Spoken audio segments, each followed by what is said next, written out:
வணக்கம். தமிழ் ஃபுட் கார்னரில் இன்றைக்கி பிரெட் சில்லி பண்ண போகிறோம். இதனுடைய டேஸ்ட் ரொம்ப நல்லாயிருக்கும்.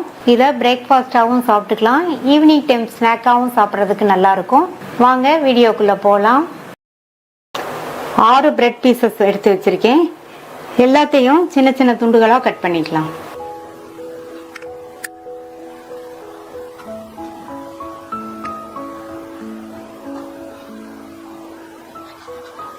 இதே மாதிரி எல்லா பிரெட் ஸ்லைசஸையும் இந்த மாதிரி கட் பண்ணிக்கலாம். எல்லா ஸ்லைசஸையும் கட் பண்ணி ரெடியாக இருக்குது. இப்போ இதை டோஸ்ட் பண்ணிடலாம். இந்த பேனில் 1 டேபிள் ஸ்பூன் எண்ணெய் சேர்த்து சூடானதும் கட் பண்ணி வச்ச பிரெட் ஸ்லைசஸை சேர்த்துட்டு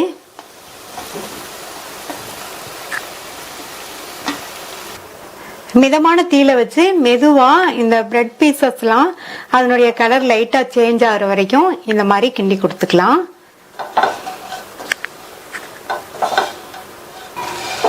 எல்லா பிரெட் பீசஸும் டோஸ்ட் ஆகி அதனுடைய கலர் வந்து லைட்டாக சேஞ்ச் ஆகிருக்கு. இதை தனியாக எடுத்து வச்சிடலாம். அடுத்து இந்த பேனில் 2.5 டேபிள் ஸ்பூன் எண்ணெய் சேர்க்குறேன். எண்ணெய் சூடாயிடுச்சு. அதில் 1/2 டீஸ்பூன் கடுகு, 1/4 டீஸ்பூன் சீரகம், நல்லா பொடியை சாப் பண்ண இஞ்சி 1 டேபிள் ஸ்பூன், பொடியாக சாப் பண்ண பூண்டு 1 டேபிள் ஸ்பூன், 2 கீறின பச்சை மிளகாய், 2 காஞ்ச மிளகாய். காஞ்ச மிளகாவை முழுசாகவே சேர்த்துக்கோங்க. அடுத்து கறிவேப்பிலை. எல்லாத்தையும் மிதமான தீயில வச்சு 1 நிமிஷத்துக்கு வதக்கிக்கலாம். 1 நிமிஷமாக வதக்கியாச்சு. அடுத்து இதில் 2 பெரிய சைஸ் பெரிய வெங்காயத்தை பொடியாக கட் பண்ணி சேர்த்து இந்த வெங்காயத்தோட கலர் வந்து நல்லா மாறுற அளவுக்கு வதக்கிக்கணும்.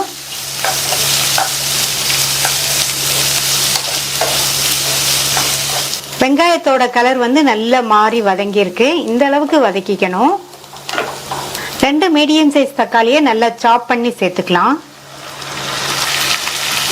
இதை லைட்டாக 1 நிமிஷத்துக்கு வதக்கி விட்டுட்டு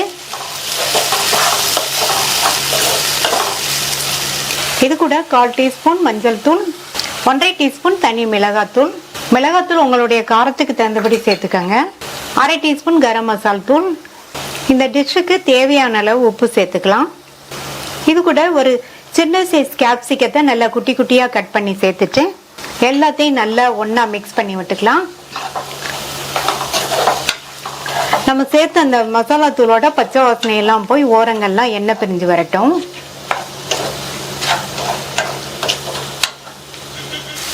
இப்போ 2 நிமிஷமாக வதங்கி சேர்த்த மசாலா தூளோட பச்சை வாசனையும் போயிடுச்சு. நல்லா ஓரங்கள்லாம் எண்ணெய் பிரிஞ்சு வந்திருக்கு. இந்த ஸ்டேஜில் நம்ம டோஸ்ட் பண்ணி வச்ச பிரெட்டை சேர்த்துக்கலாம்.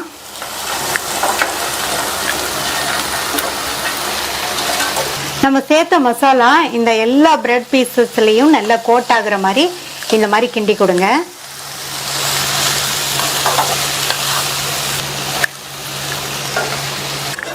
எல்லா பீசஸ்லையும் மசாலா நல்லா கோட் ஆயிடுச்சு.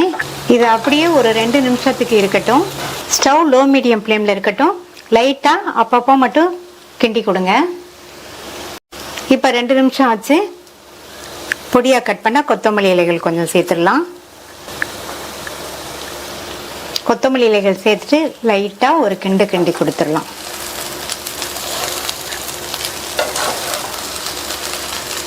அவ்வளோதான், நம்மளுடைய டேஸ்டான பிரெட் சில்லி ரெடி ஆயிடுச்சு.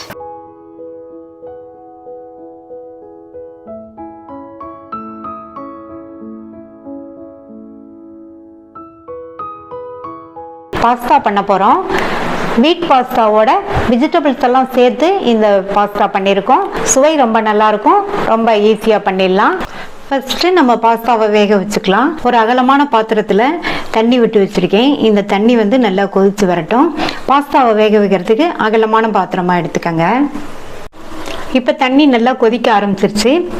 இதில் 1 டீஸ்பூன் உப்பும் 1 டீஸ்பூன் ஆயிலும் சேர்த்துக்கோங்க. நான் வந்து சன்ஃப்ளவர் ஆயில் சேர்க்குறேன். இந்த மாதிரி வாசனை இல்லாத எண்ணெய் சேர்த்துக்கோங்க. இப்போ வந்து இதை நல்லா மிக்ஸ் பண்ணி விட்டுறலாம். அடுத்து இதில் 2 கப் பாஸ்தா சேர்த்துக்கலாம். நான் வந்து வீட் பாஸ்தா எடுத்திருக்கேன். இதுக்கு பதில் நீங்கள் மைதா பாஸ்தா இருந்தாலும் சேர்த்துக்கலாம்.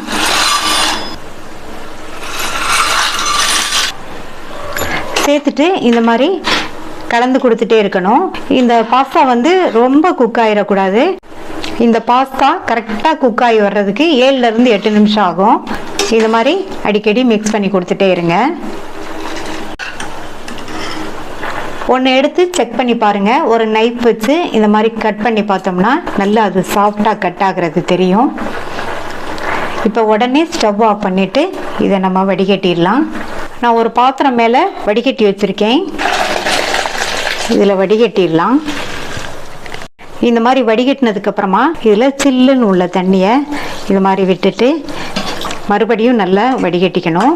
இந்த ப்ராசஸ் வந்து உங்களுக்கு பாஸ்தா மேலும் குக் ஆகாமல் இருக்கும்.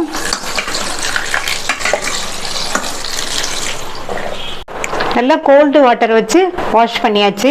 இதை எடுத்து வச்சிடலாம். ஸ்டவ்வில் ஒரு பேன் போட்டிருக்கேன். அதில் 1 டேபிள் ஸ்பூன் எண்ணெய், 1 டேபிள் ஸ்பூன் பட்டர் சேர்த்துக்கோங்க. நீங்கள் பட்டருக்கு பதில் ஃபுல்லாகவே எண்ணெய் சேர்க்குறதுனாலும் சேர்த்துக்கோங்க. 2 டேபிள் ஸ்பூன் சேர்த்துக்கோங்க. நான் வந்து சன்ஃப்ளவர் ஆயில் சேர்த்துருக்கேன்.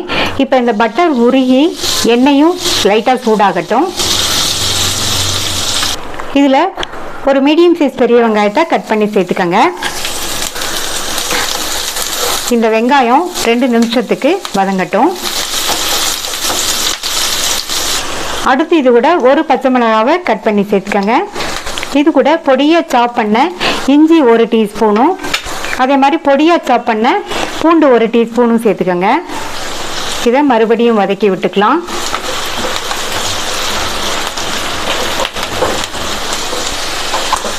அடுத்து இது கூட ஒரு சின்ன கேரட்டை பொடியாக கட் பண்ணி சேர்த்துக்கிறேன். 2 பொடியாக கட் பண்ண பீன்ஸ், பாதி கேப்சிகம் கட் பண்ணி சேர்த்துக்கலாம். கூடவே கொஞ்சமாக வேக வச்ச ஸ்வீட் கார்ன். இப்போ சேர்த்த வெஜிடபிள்ஸ் எல்லாத்தையுமே லோ ஃப்ளேமில் வச்சு 2-3 நிமிஷத்துக்கு வதக்கிக்கலாம். வெஜிடபிள்ஸ் வந்து ரொம்ப குக் ஆகக்கூடாது, லைட்டாக குக் ஆனால் போதும். நான் வந்து இதில் பீன்ஸ், கேரட், கேப்சிகம், கார்ன் சேர்த்துருக்கேன். உங்கள்கிட்ட எந்த வெஜிடபிள்ஸ் இருக்கோ அதை நீங்கள் சேர்த்துக்கோங்க. இப்போ வெஜிடபிள்ஸ் எல்லாம் 2 நிமிஷமாக வதங்கிடுச்சு. அடுத்து இதில் ஒரு சின்ன தக்காளியை கட் பண்ணி சேர்த்துக்கலாம். தக்காளியையும் ஜஸ்ட் வதக்கி விட்டால் போதும். அடுத்து இதில் 2 மீடியம் சைஸ் தக்காளியை மிக்சியில் நல்லா பியூரியாக அரைச்சி வச்சுருக்கேன். அதையும் சேர்த்துட்டு இது கூட கொஞ்சமாக தண்ணி சேர்த்துக்கலாம்.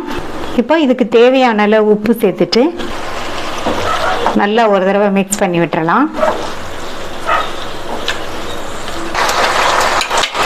மிக்ஸ் பண்ணி விட்டுட்டு மூடி வச்சுருங்க. ஸ்டவ்வை லோ ஃப்ளேமில் வச்சுருங்க. நம்ம சேர்த்த வெஜிடபிள்ஸ் எல்லாம் 3லேருந்து 4 நிமிஷம் வேகட்டும். இப்போ 4 நிமிஷம் ஆச்சு. நம்ம சேர்த்த வெஜிடபிள்ஸ் எல்லாம் நல்லா வெந்துருச்சு. தக்காளி பியூரியுமே ஓரளவு வத்தி வந்திருக்கு. அடுத்து இதில் 1 டீஸ்பூன் மிளகாத்தூள், 1/2 டீஸ்பூன் கொத்தமல்லி தூள், 1/4 டீஸ்பூன் கரம் மசாலா தூள் சேர்த்துக்கோங்க. இது கூட 2 டீஸ்பூன் டொமேட்டோ கெச்சப் சேர்த்துக்கலாம். சேர்த்துட்டு மறுபடியும் நல்லா ஒன்றா மிக்ஸ் பண்ணி விட்டுருங்க. ஸ்டவ் லோ ஃப்ளேம்லேயே இருக்கட்டும். நம்ம சேர்த்த மசாலா தூளோட பச்சை வாசனை எல்லாம் போக 2 நிமிஷத்துக்கு இருக்கட்டும். இப்போ மசாலா தூளோட பச்சை வாசனை எல்லாம் போயிடுச்சு. பாஸ்தாவை இது கூட சேர்த்துடலாம். கூடவே பொடியாக கட் பண்ண கொத்தமல்லி இலைகள் கொஞ்சம் சேர்த்துட்டு மிக்ஸ் பண்ணி விட்டுறலாம். இந்த மசாலாவில் இந்த பாஸ்தா நல்லா கோட் ஆகிற மாதிரி நல்லா இந்த மாதிரி மிக்ஸ் பண்ணி விட்டுக்கலாம்.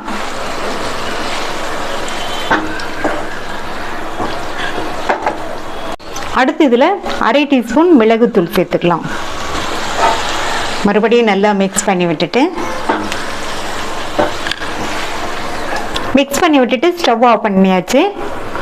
ரொம்ப ரொம்ப ஈஸியாக பண்ணக்கூடிய டேஸ்டான வீட் வெஜிடபிள் பாஸ்தா சூப்பராக ரெடி ஆயிடுச்சு.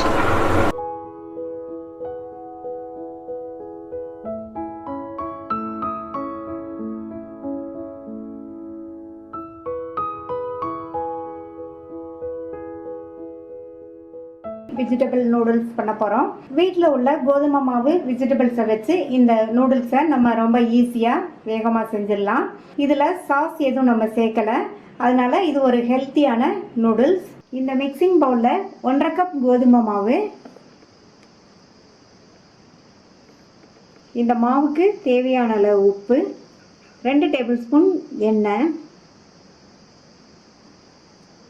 எல்லாத்தையும் நல்லா ஒரு தடவை கலந்து விட்டுட்டு இதில் கொஞ்சம் கொஞ்சமாக தண்ணி சேர்த்து நல்லா கெட்டியான மாவாக பிசைஞ்சுக்கணும். சப்பாத்தி மாவை விட கொஞ்சம் கெட்டியாகவே பிசைஞ்சுக்கணும்.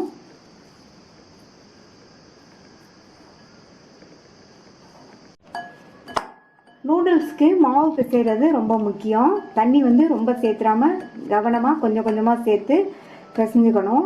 இந்த மாதிரி நல்லா சப்பாத்தி மாவோட நம்ம கெட்டியாக பிசைஞ்சாதான் நூடுல்ஸோட டெக்ஸ்சர் நல்லாயிருக்கும். மாவு நல்லா பிசைஞ்சாச்சு. இப்போ இந்த அச்சு வச்சு நம்ம பிழிஞ்சிடலாம். நூடுல்ஸ்க்கு இந்த மாதிரி சைஸ் உள்ள ஹோல் தான் சரியாக இருக்கும். இப்போ இந்த அச்சை இந்த உலக்கில் சேர்த்துட்டு நம்ம பிசைஞ்சு வச்ச மாவை சேர்த்துட்டு இதை க்ளோஸ் பண்ணிடலாம். கிச்சன் டாப் மேலே இந்த மாதிரி கோதுமை மாவை நல்லா தூவி விட்டுட்டு பிடிக்கணும். அப்போ தான் நூடுல்ஸ் ஒன்றோட ஒன்று ஒட்டாமல் நல்லா பெர்ஃபெக்டாக இருக்கும். இப்போ இதை பிழிஞ்சிக்கலாம். நம்ம டைட்டாக பிசைஞ்சிருக்கிறதுனால பிழியறதுக்கு கஷ்டமாக இருக்கும் கொஞ்சம். ஆனால் அப்படி கஷ்டமாக இருந்தாலும் இதுதான் பெர்ஃபெக்டாக இருக்கும்.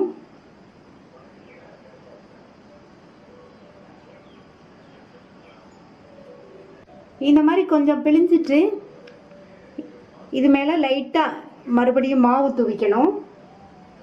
இந்த மாதிரி மாவு தூவிட்டோம்னா நமக்கு நல்லா ஒன்றோட ஒன்று ஒட்டாமல் வரும்.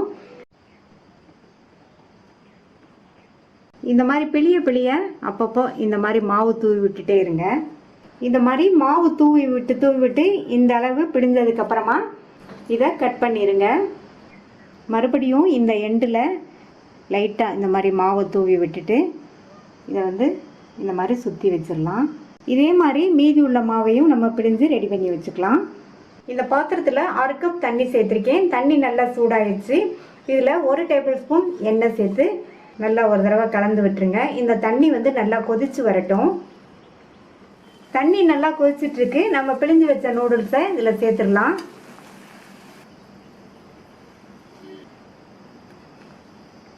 நூடுல்ஸ் சேர்த்ததுக்கு அப்புறமா கரண்டி எதுவும் போட வேண்டாம். ஹை ஃப்ளேம்லேயே வச்சுருக்கேன். இது வெந்து வர்றதுக்கு 4லேருந்து 5 நிமிஷம் ஆகும். இப்போ 5 நிமிஷம் ஆச்சு. நூடுல்ஸ் கரெக்டாக வெந்துருச்சு. இப்போ இதை வடிகட்டிடலாம். ஒரு பாத்திரத்து மேலே இந்த வடிகட்டியை வச்சு வடிகட்டிக்கலாம்.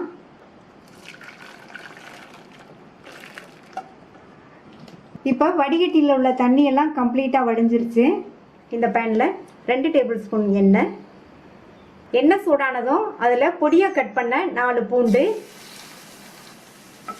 இந்த பூண்டை லைட்டாக வதக்கி விட்டுட்டு அடுத்து இது கூட கட் பண்ண ஒரு பெரிய வெங்காயத்தை இந்த மாதிரி மெல்லிசாக ஸ்லைஸ் பண்ணிக்கோங்க. வெங்காயத்தை லைட்டாக மட்டும் இந்த மாதிரி வதக்கி விட்டுட்டு அடுத்து காய்கறிகள் சேர்த்துடலாம். 1 கப் அளவுக்கு பொடியாக கட் பண்ண கேரட்டை இந்த மாதிரி நீளமாக மெல்லிசாக கட் பண்ணிக்கோங்க. அடுத்து முட்டைக்கோஸையும் அதே மாதிரி கட் பண்ணிக்கணும் மெல்லிசா. முட்டைக்கோஸ் 1 கப் அளவுக்கு சேர்த்துருக்கேன். அடுத்து ஒரு குடமிளகாவையும் இந்த மாதிரி மெல்லிசா நீளவாக்கில் கட் பண்ணிக்கோங்க. எல்லாத்தையும் நல்லா ஒரு 2 நிமிஷத்துக்கு மீடியம் ஃப்ளேமில் வச்சு வதக்கிக்கணும். எல்லா காய்களும் வதங்கட்டும். காய்கள் ரொம்ப வதங்கக்கூடாது. இந்த நூடுல்ஸ் சாப்பிடும்போது இந்த வெஜிடபிள்ஸ் எல்லாம் க்ரன்ச்சியாக இருக்கணும். அதனால் 2 நிமிஷத்துக்கு வதக்கினா போதும். இப்போ வெஜிடபிள்ஸ் எல்லாம் 2 நிமிஷம் வதங்கிடுச்சு. 1/4 டீஸ்பூன் மஞ்சள் தூள் இது கூட சேர்த்துட்டு 3/4 டீஸ்பூன் கரம் மசாலா தூள் நீங்கள் உங்கள் தேவைக்கு தகுந்தபடி சேர்த்துக்கங்க. அடுத்து 3/4 டீஸ்பூன் தனி மிளகாத்தூளும் உங்கள் காரத்துக்கு தகுந்தபடி சேர்த்துக்கங்க.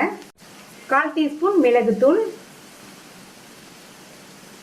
இதுக்கு தேவையான அளவு உப்பு சேர்த்துட்டு மறுபடியும் நல்லா ஒரு தடவை மிக்ஸ் பண்ணி விட்டுக்கலாம். இந்த சேர்த்த இந்த மசாலா தூளோட பச்சை வாசனை எல்லாம் போகட்டும். இப்போ 2 நிமிஷம் ஆச்சு. மசாலா தூளோட பச்சை வாசனை எல்லாம் போயிடுச்சு. நம்ம வேக வச்சு வடிகட்டின நூடுல்ஸை இதில் சேர்த்துடலாம்.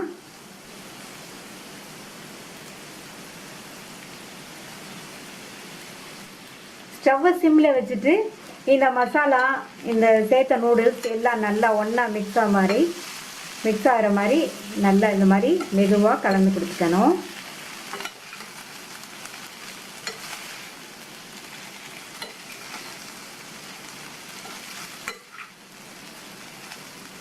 இப்போ நல்லா மிக்ஸ் பண்ணியாச்சு. ஸ்டவ் ஆஃப் பண்ணிவிட்டு இதில் 1 டீஸ்பூன் லெமன் ஜூஸ் சேர்த்துடலாம். லெமன் ஜூஸ் சேர்த்துட்டு மறுபடியும் நல்லா ஒரு தடவை மிக்ஸ் பண்ணி கொடுத்துருங்க.